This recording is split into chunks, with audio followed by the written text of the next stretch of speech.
എൻ്റെ എല്ലാ പ്രിയപ്പെട്ട കൂട്ടുകാർക്കും നമ്മുടെ പുതിയ വീഡിയോയിലേക്ക് സ്വാഗതം. ഇന്നത്തെ നമ്മുടെ വീഡിയോ കാറ്ററിംഗ് സ്പെഷ്യലായിട്ടും ക്രിസ്മസ് സ്പെഷ്യലായിട്ടും ഒരു മായവും കലർത്താതെ വളരെ പെർഫെക്റ്റ് ആയിട്ട് നല്ല ഗുണ്ടുമണി നെയ്യപ്പമാണ് ഇന്ന് നമ്മൾ തയ്യാറാക്കി കാണിക്കാൻ പോകുന്നത്. നല്ലൊരു പാചകം പഠിക്കുന്നതിനായിട്ട് ഈ ഒരു വീഡിയോയിൽ പറഞ്ഞിരിക്കുന്ന കാര്യങ്ങൾ ശ്രദ്ധാപൂർവം കണ്ട് ഇതേപോലെ തന്നെ നിങ്ങൾ ട്രൈ ചെയ്ത് നോക്കുവാണെങ്കിൽ നിങ്ങൾക്കും നല്ല പെർഫെക്റ്റ് ആയിട്ടും വളരെ സിമ്പിൾ ആയിട്ടും നെയ്യപ്പം വീട്ടിൽ തയ്യാറാക്കാൻ പറ്റുന്നതുമാണ്. ഇനിയിപ്പോൾ നമ്മുടെ വീഡിയോസ് ഒക്കെ കണ്ടിട്ട് കാറ്ററിംഗ് ബിസിനസ് ഒക്കെ തുടങ്ങിയിട്ടുള്ള എൻ്റെ കൂട്ടുകാർക്കും ഈ ഒരു വീഡിയോ വളരെ തന്നെ പ്രയോജനകരമാണ്. വീഡിയോ കാണുമ്പോൾ നിങ്ങൾക്ക് യൂസ്ഫുൾ ആണെന്ന് തോന്നുവാണെങ്കിൽ തീർച്ചയായിട്ടും നിങ്ങളുടെ വിലയേറിയ ലൈക്കുകൾ തരാൻ മറക്കല്ലേ കൂട്ടുകാരെ. നിങ്ങൾ തരുന്ന ഓരോ സപ്പോർട്ടുമാണ് നമ്മുടെ വീഡിയോ മറ്റുള്ള ആൾക്കാരിലേക്ക് എത്തിക്കുന്നത്. അപ്പോൾ നമുക്കുടൻ തന്നെ നമ്മുടെ വീഡിയോ കാണാൻ പോകാം.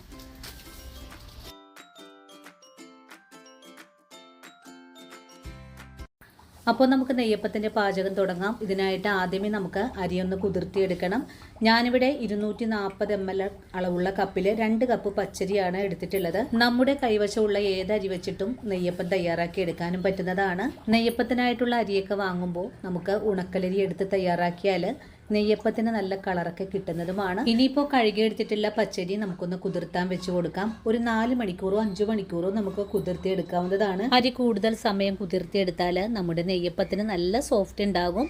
ഈ ഒരു സമയം കൊണ്ട് നമ്മുടെ അരി കുതിർത്താൻ വെച്ച് കൊടുത്തിട്ട് ഒരു 6 മണിക്കൂർ കഴിഞ്ഞിട്ടുണ്ട്. ഇനി കുതിർത്തിയെടുത്തിട്ടുള്ള പച്ചരി നമുക്കൊരു മിക്സിയുടെ ജാറിലേക്ക് മാറ്റിയിട്ട് ഒന്ന് അരച്ചുകൂടി എടുക്കാം. നമ്മൾ ഇന്ന് എടുത്തിട്ടുള്ള ഈ ഒരു അരി ഒറ്റ തവണ കൊണ്ട് തന്നെ നമുക്ക് അരച്ചെടുക്കാവുന്നതുമാണ്. അരി മുഴുവനും മിക്സിയുടെ ജാറിലേക്ക് മാറ്റി കഴിഞ്ഞാൽ ഇതിലേക്ക് ഒരു നുള്ളുപ്പ് ചേർക്കാം. കൂടെ തന്നെ 1/2 കിലോ ശർക്കര 2 ഗ്ലാസ് വെള്ളത്തിലൊന്ന് ഉരുക്കിയെടുത്തിട്ടുള്ളതാണ്. ഇതിൽ നിന്നും കുറച്ച് നമുക്ക് അരിയിലേക്ക് ഒഴിച്ചു കൊടുത്തിട്ട് നല്ല പോലെ ഒന്ന് അരച്ചെടുത്തിട്ട് വരാം.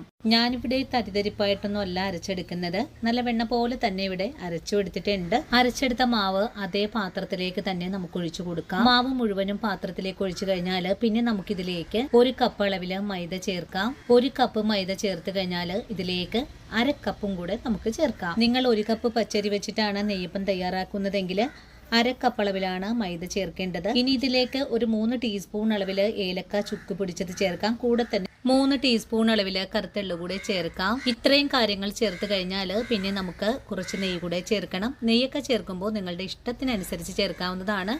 ഞാനിവിടെ ഒരു 4 സ്പൂൺ അളവിൽ നെയ്യ് ചേർക്കുന്നുണ്ട്. നെയ്യപ്പത്തിലേക്ക് നെയ്യ് കൂടി ചേർത്ത് തയ്യാറാക്കുമ്പോഴാണ് അതിൻ്റെ കറക്റ്റായിട്ടുള്ള രുചി നമുക്ക് കിട്ടുന്നത്.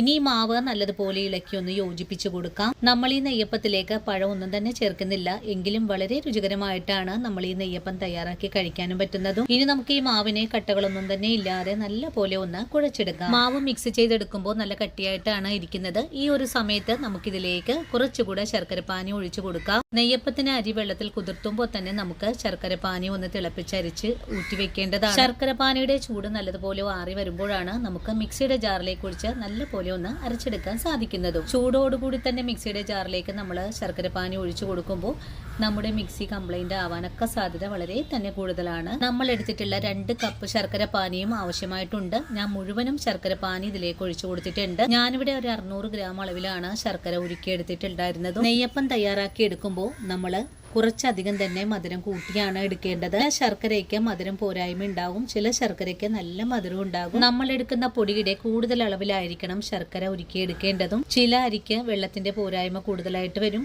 അപ്പോഴേക്കും നമുക്ക് കുറച്ചുകൂടെ ചേർക്കാവുന്നതുമാണ്. ഇപ്പോൾ നിങ്ങൾ എടുക്കുന്ന ശർക്കരപ്പാനി മുഴുവനും തന്നെ തികയാതെ വന്നാൽ സാധാരണ പച്ചവെള്ളം ഒഴിച്ചും നമുക്കിതുപോലെ തന്നെ മിക്സ് ചെയ്തെടുക്കാം. ഇനിയിപ്പോൾ നമ്മുടെ മിക്സിംഗ് ഒക്കെ ഇവിടെ കഴിഞ്ഞിട്ടുണ്ട്. നമ്മുടെ പൊടി നല്ലതുപോലെ കട്ടകളെല്ലാം ഉടിഞ്ഞു കിട്ടിയിട്ടുണ്ട്. ഇനി നമുക്ക് ഈ മാവിനെ ഒന്ന് റെസ്റ്റ് ചെയ്യാൻ വെച്ച് കൊടുക്കാം. നമ്മുടെ നെയ്യപ്പത്തിന്റെ മാവ് ഞാനിപ്പോൾ വൈകിട്ടാണ് മിക്സ് ചെയ്ത് വെക്കുന്നത്.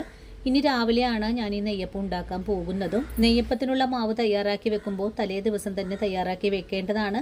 അങ്ങനെ ചെയ്യുമ്പോഴാണ് നെയ്യപ്പം നല്ല പെർഫെക്റ്റ് ആയിട്ട് തന്നെ നമുക്ക് ഉണ്ടാക്കിയെടുക്കാൻ സാധിക്കുന്നതും. നമുക്ക് ഈ മാവിനെ ഒന്ന് റെസ്റ്റ് ചെയ്യാൻ മൂടി വെക്കാം. ഈ ഒരു നെയ്യപ്പത്തിന്റെ പ്രത്യേകത എന്താന്ന് വെച്ചാൽ നമ്മൾ ഇതിലേക്ക് സോഡാപ്പൊടി പഴം ഒന്നും തന്നെ ചേർക്കുന്നില്ല. അങ്ങനെ നമ്മുടെ മാവ് റെസ്റ്റ് ചെയ്യാൻ വെച്ചിട്ട് ഇപ്പോൾ രാവിലെ 9 മണി ആയിട്ടുണ്ട്. നമുക്ക് ഈ മൂടി തുറന്ന് നോക്കാം. ഇപ്പോൾ നമ്മുടെ മാവ് മിക്സ് ചെയ്ത പോലെ തന്നെയാണ് ഇരിക്കുന്നത്.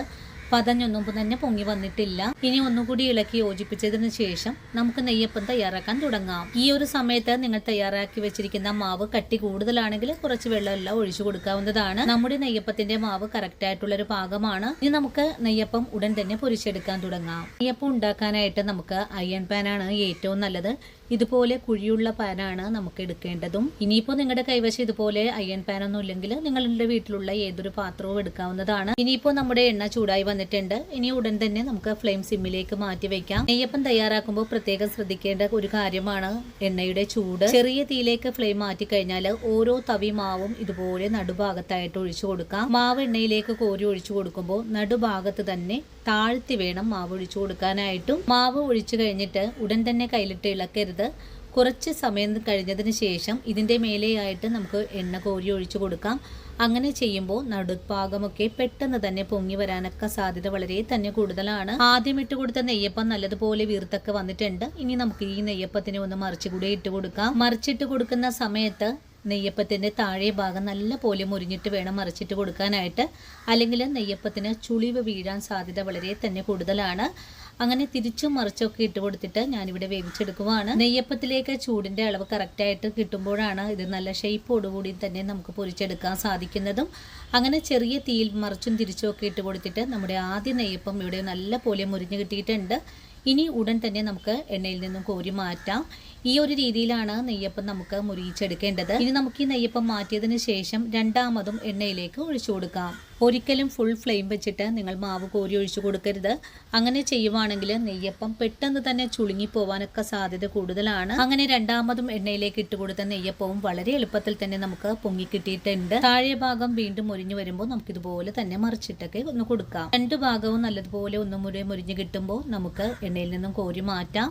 ഈ ഒരു രീതിയിൽ തന്നെ നമുക്ക് എല്ലാ നെയ്യപ്പവും നമുക്ക് പൊരിച്ചെടുക്കാം. അപ്പോൾ കണ്ടല്ലോ കൂട്ടുകാരെ, എത്ര പെർഫെക്റ്റ് ആയിട്ടാണ് നമ്മൾ ഈ നെയ്യപ്പം തയ്യാറാക്കി എടുക്കുന്നത്. നമ്മൾ ഇതിലേക്ക് ഒരു തുള്ളി പോലും സോഡാപ്പൊടി ചേർത്തിട്ടില്ല, പഴം ചേർത്തിട്ടില്ല.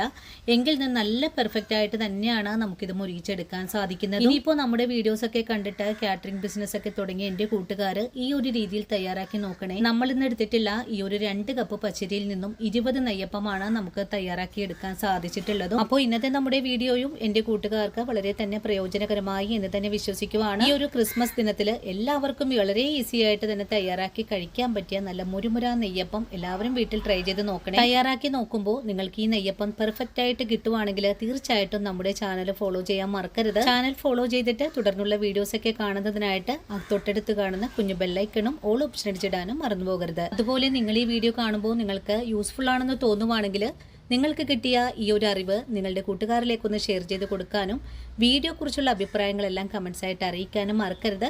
നിങ്ങൾ തരുന്ന ഓരോ വാക്കുമാണ് മറ്റുള്ള ആൾക്കാരിലേക്ക് നമ്മുടെ വീഡിയോ എത്തപ്പെടുന്നതും. അപ്പോൾ ക്രിസ്മസ് എത്തിയിട്ടോ, എല്ലാവരും വീട്ടിൽ ഇതുപോലെ ഒന്ന് തയ്യാറാക്കി വെക്കണേ. ഒരു മായവും കലർത്താതെ നല്ല പെർഫെക്റ്റ് നെയ്യപ്പം നമ്മുടെ കൈകൊണ്ട് നമ്മുടെ കുട്ടികൾക്കൊക്കെ ഉണ്ടാക്കി കൊടുക്കാൻ പറ്റുന്നതാണ്. അപ്പോൾ ഇന്നത്തെ വീഡിയോ ഇവിടെ വെച്ച് നിർത്തുവാണ്. ഇനിയും നല്ലൊരു വീഡിയോ ആയിട്ട് നാളെ കാണാം. അതുവരെയും ഒത്തിരി സ്നേഹത്തോടെ വീണ്ടും ടാറ്റ.